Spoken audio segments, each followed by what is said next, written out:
Usapang kasama ka ang ating ginawang titulo ng ating programa sapagkat kasangkot nga po kayo. Kasama po kayo sa usapan. Hindi maaring hindi kayo marinig sapagkat paano po na malalaman namin o natin o sino man na nais makaalam ng sa loobin ng lahat ng tao sapagkat doon po mag-uugat ang ating maluwag na samahan. Ang nais mo naming iwan na mensahe ay ang mundong ito ay dapat maiwan para sa susunod na henerasyon na ito ay kanilang maaring panirahan.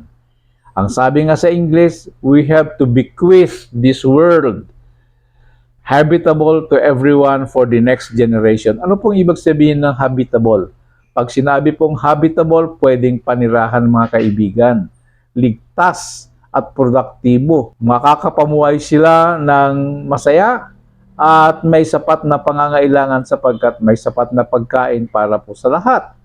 Hindi po yan mangyayari kapag ang mundong ito na ating pinaninirahan ay napinsala. Katulad din po ng ginawa ng ating mga ninuno, mga nauna po sa atin, na kanilang iniingatan ang mundong ito para sa atin ngayon. Ang mga anak natin at mga apo natin, may karapatan po sila sa isang mundong ligtas at masayang panirahan.